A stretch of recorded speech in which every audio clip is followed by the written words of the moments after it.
तो आज हम लोग जानेंगे किनके बारे में?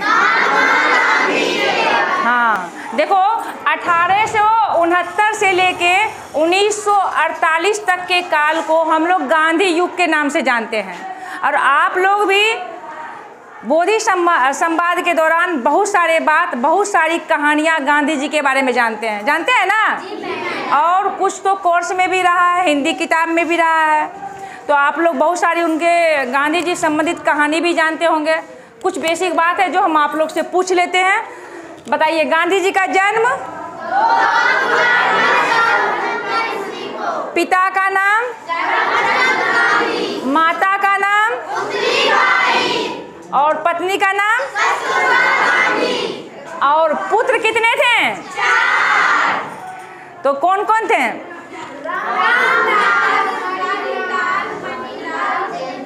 हाँ, रामदास, देवदास, मनीलाल, हरिलाल। और भी कोई पुत्र थे? चलो सर, तुम खड़ा होकर बताओ।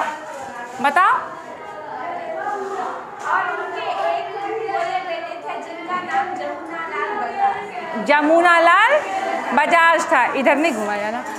अच्छा देखो, अब हम गांधी जी का पूरा राजनीतिक स्थिति का स्टार्ट करते हैं, ठीक है? अब इधर घुमा दो। देखो, गांधी जी का जीवन यात्रा उनके जन्म से ही स्टार्ट हो गया, क्योंकि हम उनके बारे में प्रारंभिक शिक्षा के दौरान के बारे में भी बहुत सारी बातें जानते हैं। बोधि संवाद में जानते हो ना, वो उनकी जो प्रारंभिक शिक्षा दीक्षा है वो जो है पोरबंदर में ही हुआ, जहाँ उनका जन्म स्थान था। लेकिन जब वो 13 वर्ष की उम्र में थे तो 1882 ईस्वी में उनका शादी हो गया कस्तूरबा बाई से। उसके बाद 1883 ईस्वी में वो आगे की पढ़ाई करने के लिए, वकालत सीखने के लिए लंदन गए। उसके बाद देखो 1893 ईस्वी में दादा अब्दुल्ला के कहने पे वो साउथ अफ्रीका गए वकालत की लड़ाई लड़ने के लिए, जहां उनकी जीत भी हुई। और वहां उनको अनेक तरह का भेदभाव का नीति का सामना भी करना पड़ा, रंग भेद की नीति। आप लोग भी ट्रेन घटना के बारे में भी जानते होंगे, गांधी जी को जानते हैं? तो देखो, यही साउथ अफ्रीका में ही गांधी जी जो है राजनीतिक माहौल से बहुत ज़्यादा परिचित हुए। उनके राजनीतिक गुरु थे, कौन थे उनके राजनीतिक गुरु? हाँ, गोपाल कृष्ण गोखले थे। और वहीं वो साउथ अफ्रीका में ही वो 2-3 बुक को पढ़े आंदोलन से संबंधित, जिसमें उन्होंने रस्किन का बुक अनटू दिस लास्ट पढ़े थे।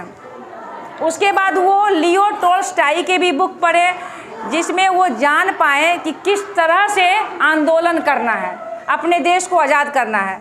उन्होंने जाना कि मुख्य जो अस्त्र होता है वो बंदूक तलवार नहीं होता है, वो होता है भूख हड़ताल।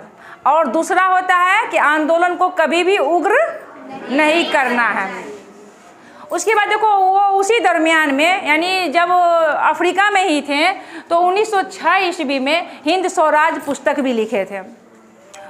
वो आए भारत 9 जनवरी 1915 ईस्वी को। यही ईस्वी में गोपाल कृष्ण गोखले, जो कि गांधी जी के राजनीतिक गुरु थे, उनका मृत्यु हो जाता है। हाँ देखो, गांधी जी 9 जनवरी 1915 ईस्वी को भारत आए और उस दिन प्रवासी भारतीय दिवस के रूप में मनाया जाता है। ये अटल बिहारी वाजपेयी के समय से ही लागू हुआ। ये इसका मुख्य उद्देश्य है कि जो बाहर रह रहे हैं, विदेश में रह रहे हैं और अपने क्षेत्र में जो सम्मानित कार्य कर रहे हैं, उनको अपने देश से जोड़ने का कार्य है, उनको सम्मानित किया जाता है। और वो होता है प्रवासी भारतीय सम्मान दिया जाता है उनको। फिर वो 1916 में ही गुजरात के अहमदाबाद में साबरमती आश्रम का स्थापना किया था, जिसमें उनको अम्बा साराबाई आर्थिक मदद की थी।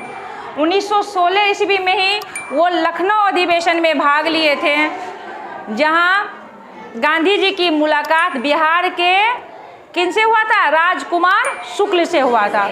उन्होंने कहा था कि गांधी जी आप बिहार आइए। तो गांधी जी 1917 ईस्वी में बिहार आए थे, जहां उन्होंने चंपा चंपारण सत्याग्रह किया था। उस समय वहाँ तिनकठिया पद्धति चला हुआ था। तिनकठिया पद्धति का मतलब होता है 20 कट्ठा में 3 कट्ठा में, माने प्रत्येक 20 कट्ठा में भूमि में 3 कट्ठा में नील की खेती की जाती थी। और नील की खेती करने से भूमि जो है वो बंजर हो जाता था, इससे किसान को काफ़ी नुकसान होता था। और वहाँ गांधी जी ने चंपारण सत्याग्रह किया और इसमें गांधी जी का क्या हुआ, जीत हुआ। देखो, अगर कोई तुमसे पूछता है कि गांधी जी ने सबसे पहले सत्याग्रह का प्रयोग कहाँ किया, तो वो होगा साउथ अफ्रीका। सबसे पहले कहाँ किया, साउथ अफ्रीका। लेकिन भारत में सबसे पहले कहाँ किया, बिहार के चंपारण में।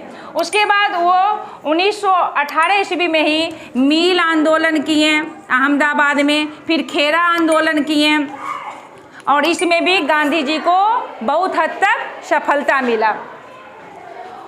लेकिन उसी समय 1919 ईस्वी में, पहले इससे पहले हम तुम लोगों को कुछ बात बताना चाहते हैं। प्रथम विश्व युद्ध कब हुआ था, 1914 ईस्वी में। तो इसमें इंग्लैंड को चाहिए था बहुत सारा सेना, भारतीय सेना। तो गांधी जी भारतीय लोगों को इंग्लैंड के सेना में शामिल होने के लिए प्रेरित किए थे, क्योंकि गांधी जी को अब तक ऐसा लगता था कि अंग्रेज जो है कहीं न कहीं उनका भलाई करेगा। गांधी जी नरम दल से ही प्रभावित थे और वो इसलिए भारतीय लोगों को ये प्रथम विश्व युद्ध में सेना में भर्ती होने के लिए प्रेरित किए थे। लेकिन गांधी जी को निराशा तब हुआ जब 1919 ईस्वी में ही रॉलेक्ट एक्ट आया। क्या आया, रॉलेक्ट एक्ट आया। इस एक्ट को गांधी जी काला कानून की संज्ञा दिए थे। इसे आतंकवादी कानून भी कहा गया था और ये था नो दलील, नो अपील, नो वकील। समझ रहे हो तुम लोग, यानी यदि सरकार के विरुद्ध 5 से 6 व्यक्ति भी खड़ा होकर कोई कार्य करता है तो उस पर किसी प्रकार की अपील की सुनवाई नहीं होगी, उसे सीधे मार दिया जाएगा। ठीक है, ये तरह का कानून आया था 1919 ईस्वी में। लेकिन फिर उसके बाद क्या हुआ, लोग नहीं जानते थे इस बात को, लोग इतना गंभीरता से इस कानून को नहीं लिए। 13 अप्रैल 1919 ईस्वी को अमृतसर, जो कि पंजाब में है, वहाँ जलियांवाला मंदिर में लोग जो है बैठ के सभा कर रहे थे। इस दिन बैसाखी पर्व भी मनाया जाता है, सिखों का बैसाखी पर्व भी होता है। और वहाँ जनरल ओ डायर के कहने पे लोग निहत्थे लोगों पे गोली चलाई, जिसमें हजारों लोग मारे गए, हजारों लोग घायल हो गए। इस घटना से गांधी जी को बहुत दुख हुआ और वो केसर ए हिंद की उपाधि वापस कर दिए। केसर ए हिंद की उपाधि अंग्रेज ही उनको दिए थे और अंग्रेज को ही वो क्या किए, वापस कर दिए। और यह घटना गांधी जी को हिला के रख दिया। उसके बाद महात्मा का उपाधि रविन्द्रनाथ टैगोर ही गांधी जी को दिए थे। उसके बाद क्या किए गांधी जी, 1920 ईस्वी में असहयोग आंदोलन चलाया। असहयोग आंदोलन यानी अंग्रेजों का बायकॉट। ना अंग्रेजों के स्कूल में पढ़ना है, ना अंग्रेज के बनाए गए चीज़ों का उपयोग करना है, हर चीज़ का बायकॉट करना था। ये आंदोलन एकदम बहुत तीव्र गति से चला। वहाँ के जो भी थे, जैसे चित्तरंजन दास बंधु हुए, मोतीलाल नेहरू हुए और भी सारे नेतागण ये गांधी जी का भरपूर सहयोग दिया। लेकिन ये बहुत ही दुख का बात हुआ कि जो गांधी जी नहीं चाहते थे वही हो गया। 5 फरवरी 1922 ईस्वी को गोरखपुर के, उत्तर प्रदेश में गोरखपुर के चौरा चौरी नामक स्थान पे उग्र भीड़ क्या किया, 22 पुलिस को पुलिस थाना में भर्ती बंद करके आग लगा दिया, जिसमें 22 पुलिस क्या हो गए, जल के मर गए। इस घटना से क्षुब्ध होकर 11 फरवरी 1922 ईस्वी को असहयोग आंदोलन गांधी जी वापस ले लिए। क्या लेकर लिए, वापस ले लिए। लेकिन अब हो गया चित्तरंजन दास बंधु, फिर मोतीलाल नेहरू और भी बहुत सारे नेता को इस बात से बहुत दुख हुआ और वो गांधी जी से अपना नाता तोड़ने लगे।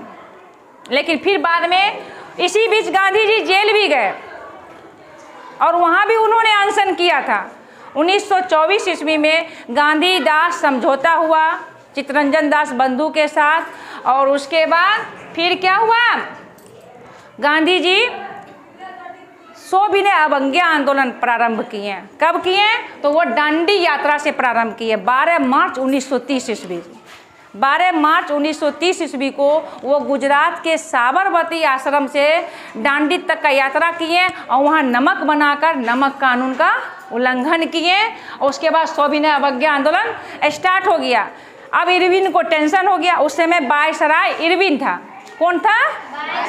हाँ, इरविन था। अब इरविन को समस्या हो गया तो वो गांधी जी को मनाए और गांधी जी के साथ समझौता किए, जिसे हम लोग कहते हैं गांधी इरविन समझौता, जो कि 5 मार्च 1931 को हुआ।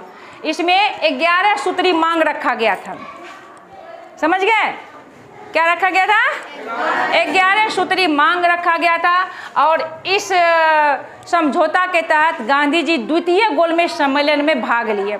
यहाँ पे इसी समय सुखदेव, राजगुरु और भगत सिंह को फांसी की सज़ा मिली थी। जब गांधी जी चले गए थे गोलमेज सम्मेलन में भाग लेने के लिए, उस समय इंग्लैंड के प्रधानमंत्री मैकडोनाल्ड थे। अब सुनो, उसके बाद गांधी जी फिर वहाँ भी उनका उस तरह से जो चाहते थे वो मांग स्वीकार नहीं किया गया, और फिर वो 1932 ईस्वी में पूना पैक्ट किए और फिर से वो सविनय अवज्ञा आंदोलन स्टार्ट कर दिया। फिर वो स्थगित हो गया तो 1940 ईस्वी में व्यक्तिगत सत्याग्रह प्रारंभ किए। इसी बीच वो दिल्ली चलो का नारा दिए थे, यानी प्रत्येक व्यक्ति को दिल्ली चलना है। उसके बाद गांधी जी 1942 ईस्वी में 8 अगस्त 1942 ईस्वी में भारत छोड़ो आंदोलन लाए, जो कि भारतीय स्वतंत्रता संग्राम का अंतिम आंदोलन था। और यह आंदोलन जो है भारत को आज़ादी तक ला दिया। समझ गए? लेकिन आज़ादी मिली, लेकिन भारत का क्या हो गया? 2 टुकड़ा हो गया। एक कौन देश बना? हिंदुस्तान और पाकिस्तान हो गया। उसके बाद 1948 यानी 30 जनवरी 1948 ईस्वी को नाथूराम गोडसे ने गांधी जी की हत्या कर दी। राष्ट्रपिता सुभाष चंद्र बोस गांधी जी को उपाधि दिए थे और उन्हें हम लोग प्यार से क्या बोलते हैं? बापू। और 30 जनवरी 1948 को हम लोग शहीद दिवस के रूप में मनाते हैं।